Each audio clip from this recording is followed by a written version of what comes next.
Hello friends, સ્વાગત છે તમારું નીતાબેન્સ કુકિંગમાં। આજે હું તમારી સાથે શેર કરવાની છું વેલણ ચલાવવાની ઝંઝટ વગર જ, અને જેને પણ લાપસી ના આવડતી હોય અને પહેલી જ વખત કરતા હશે તો પણ એકદમ છૂટી છૂટી બનશે। તો આ નવી જ ટ્રીક સાથે એકદમ છૂટી છૂટી ગુજરાતી લાપસી કેમ બનાવવી તે હું બતાવીશ। પરંતુ લાપસી બનાવતા પહેલાં ફ્રેન્ડ્સ, તમને મારી એક રિક્વેસ્ટ છે। જો તમને મારી રેસીપી પસંદ હોય તો વિડીયોને લાઈક અને શેર કરજો, અને આવી જ નવી નવી રેસીપીના નોટિફિકેશન માટે મારી ચેનલને સબસ્ક્રાઈબ કરજો। તો ચાલો લાપસી બનાવીએ। વેલણ ચલાવવાની ઝંઝટ વગર અને નવી જ ટ્રીક સાથે આપણે આજે ગુજરાતી લાપસી બનાવવાના છીએ। અને જેને પણ ગુજરાતી લાપસી બનાવવા આવડતી હોય તેને આવી રીતે કરશે, મારી ટ્રીક સાથે કરશે ને, તો તમે એકદમ છૂટી છૂટી લાપસી બનશે। તો એ માટે આપણે કરકરો લોટ લેવાનો છે। રોટલીનો કરકરો લોટ લેવો એ ખૂબ જરૂરી છે, અને કોઈ પણ કરિયાણાવાળાની દુકાને આ લોટ મળી જાય છે। તો કપના માપથી આપણે લીધું છે 1 કપ લોટ છે, અને એ જ કપના માપથી આપણે અડધું પાણી લીધું છે।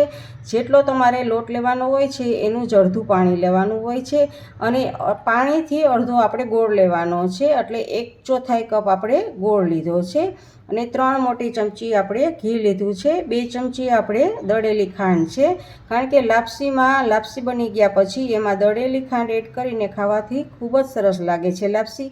અને જો તમારે ખાંડ ના નાખવી હોય તો ગોળનું પ્રમાણ થોડુંક વધારી દેવાનું છે। તો ચાલો આપણે હવે લાપસી બનાવીએ। ગેસ ચાલુ કરી અને એક વાસણ લીધું છે, અને એમાં આપણે આ પાણી એડ કરવાનું છે, અને હવે આપણે એમાં ગોળ એડ કરી દેવાનો છે। ગોળ એકદમ મેં ઢીલો ગોળ લીધો છે, દેશી ગોળ છે અને ઢીલો ગોળ છે। તો આ ગોળને આમાં આપણે એડ કરશું। હવે આપણે પાણીમાં ગોળને ઓગાળવાનો છે, અને ઢીલો ગોળ છે એટલે ઓગળતા વાર નહીં લાગે, ફટાફટ ઓગળી જશે। મારો ગોળ આ ઢીલો જ છે, અને ગોળ પાણી આપણે એટલું ઉકાળવાનું છે કે ગોળ અને પાણી બંને મિક્સ થઈ જાય ત્યાં સુધી આપણે એને ઉકાળવાનું છે। લગભગ આને આપણે 2 મિનિટ માટે ઉકાળશું। આ જોઈ શકો છો કે હું કેવી રીતે ચમચીની મદદથી અંદર હલાવું છું। તો જુઓ, ગોળ સારી રીતે અંદર મિક્સ થઈ ગયો છે, અને આપણું પાણી પણ ઉકળી ગયું છે। 2 મિનિટ જેવું આપણે ઉકાળેલું છે। હવે આપણે ગેસને ઓફ કરી દેવાનો છે। હવે આપણે એક આ વાસણ લીધું છે, અને આપણે આ લોટ છે એ લોટને એમાં એડ કરવાનો છે, અને એમાં આપણે મોણ આપવાનું છે। મોણ આપશું ને તો જ આપણી લાપસી છે એ એકદમ સુવાળી થશે। એમાં 2 ચમચી જેટલું આપણે મોણ એડ કરશું, અને મોણને હાથની મદદથી જ સારી રીતે મિક્સ કરી દેશું। લોટમાં તેલ છે એ હાથની મદદથી જ આપણે મિક્સ કરશું। જો આમાં આપણે લોટ શેકવાનો નથી, કોઈ એવી ઝંઝટ નથી કે ધીમા ગેસેથી લોટ શેકવાનો કે એવું કંઈ કરવાનું નથી। બસ આ કાચા લોટમાં જ આપણે મોણને સારી રીતે મિક્સ કરી દેવાનું છે। જો બધે જ આવી રીતે આમ મિક્સ કરી અને પછી આપણે આમ મુઠ્ઠી વાળવાની છે, અને જુઓ આમ લોટ ભેગો થઈ જાય એટલું આપણે મોણ આપવાનું છે। લોટમાં મોણ છે એ સારી રીતે મિક્સ થઈ ગયું છે। તો હવે આપણે આ ગોળવાળું પાણી છે એમાં આપણે થોડું થોડું એડ કરતું જવાનું છે। આમ બધે જ આવી રીતે આમ, અને વચ્ચે વચ્ચે આપણે હલાવતા રહેવાનું છે ચમચાની મદદથી। જુઓ આવી રીતે આપણે હલાવશું પણ।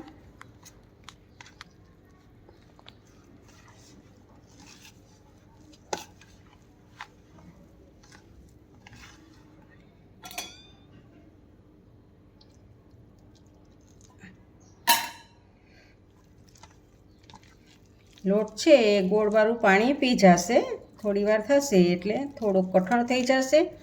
અને જો આવી રીતે તમે લાપસી કરશો ને તો તમારી લાપસી છૂટી બનશે। પણ જો જેને લાપસી ના આવડતી હોય અને વેલણની મદદથી કરતા હશે તો ક્યારેક એવું બને છે કે પાણી વધારે થઈ જાય છે, તો લાપસીને બદલે શીરો બની જાય છે। પણ આમાં એવું નહીં બને, લાપસીને બદલે શીરો નહીં બને। તો જો મેં પાણી લગભગ બધું જ નાખી દીધું છે, થોડુંક જ બાકી છે, એ ભલે રહ્યું થોડુંક જ, નહીંતર આપણી લાપસી પણ શીરો બની જાય વધારે નાખીએ તો। પણ આ આપણી માપ છે, આટલું માપે નાખી દીધું છે આપણે ગેસ ઉપર એક પેનમાં 2 ગ્લાસ જેટલું પાણી એડ કરેલું છે, અને પાણી ઉકળવા મૂકી દીધું છે। એમાં સ્ટેન્ડ પણ લગાવી દીધું છે, અને આપણે ઢાંકણ ઢાંકી દઈએ જેથી કરીને પાણી આપણું જલ્દી ઉકળી જાય। એક આ ડીશ લેવાની છે અને એમાં થોડુંક આપણે તેલ લગાવશું. અંદર બધી બાજુ આપણે ગ્રીસ કરી દઈશું તેલને. અને હવે જે આપણે આ લાપસી છે એ લાપસીને એમાં રાખશું.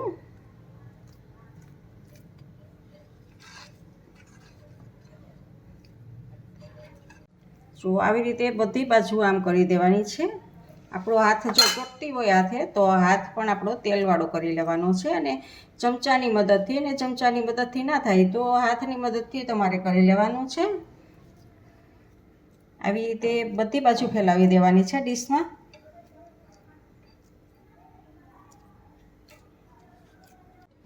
તો હવે આપણે જોઈએ આપણું પાણી ગરમ થાય છે તો એમાં આપણે આ પ્લેટને રાખી દેવાની છે. આવી રીતે આમ આપણે પ્લેટને રાખી દઈશું. વરાળનું પાણી બની અને આમાં ના પડે એના માટે આપણે એક પ્લેટ ઉલટી ઢાંકવાની છે એમાં, જેથી કરીને એમાં પાણી ના પડે. અને હવે આપણે ઢાંકણ ઢાંકી દેવાનું છે અને આને આપણે 20 મિનિટ માટે થવા દેવાનું છે. 20 મિનિટ થઈ ગઈ છે તો આપણે ગેસ ઓફ કરી દીધો છે અને હવે આપણે જોઈ લઈએ.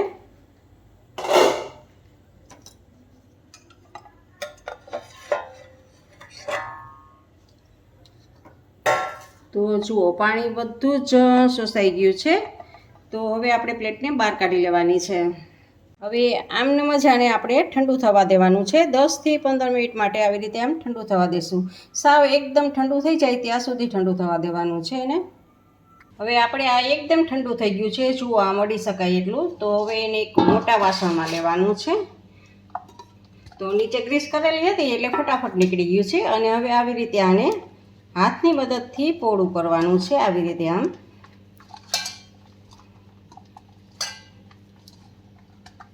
આવી રીતે બે હાથની મદદથી એકદમ પોલા પોલા હાથે આમ કરશો એટલે જો એકદમ બધી છૂટી છૂટી થવા માંડે છે. એમાંથી પાછા આગળ હોય આવા ગાંઠા એને પાછા હાથમાં લઈ અને આવી રીતે આમ કરતું જવાનું છે, જેથી બધી જ સરસ છૂટી થઈ જશે. હવે લાપસીમાં ઘી વગર તો લાપસી અધૂરી જ છે, એટલે આ 2 થી 3 મોટી ચમચી આપણે પીગળેલું ઘી લીધું છે. એને આપણે જેટલું જરૂર હોય એ પ્રમાણે આપણે એમાં ઘી નાખવાનું છે. અત્યારે 2 ચમચી જેટલું હું ઘી એડ કરું છું એમાં અને સારી રીતે મિક્સ કરી દેવાનું છે. જુઓ સારી રીતે મિક્સ કરું છું. બસ 2 ચમચીમાં આપણે મિક્સ થઈ ગયું છે, સારું એવું ઘી દેખાય છે. તો હવે એમાં આપણે બદામ, કાજુ અને કિસમિસ આ ઓપ્શનલ છે, જો તમારે નાખવા હોય તો નાખી શકો છો અને એલચીનો ભૂકો પણ નાખવો હોય તો નાખી શકો છો.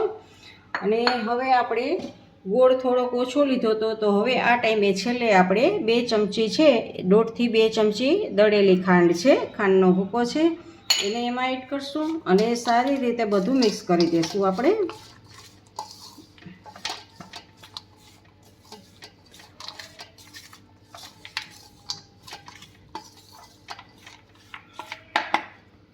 તો જુઓ એકદમ વાવલી શકાય એવી, જુઓ એકદમ છૂટી છૂટી, હાથથી તમને બતાડું. એમ કહેવાય ને કે વાવલી શકાય એવી, તો આ વાવલી શકાય એવી છે. તો આપણી આ એકદમ નવી ટ્રીક સાથે અને વેલણ હલાવવાની ઝંઝટ વગર જ ગુજરાતી લાપસી તૈયાર છે. હવે આપણે એક સર્વિંગ પ્લેટમાં લઈશું આને.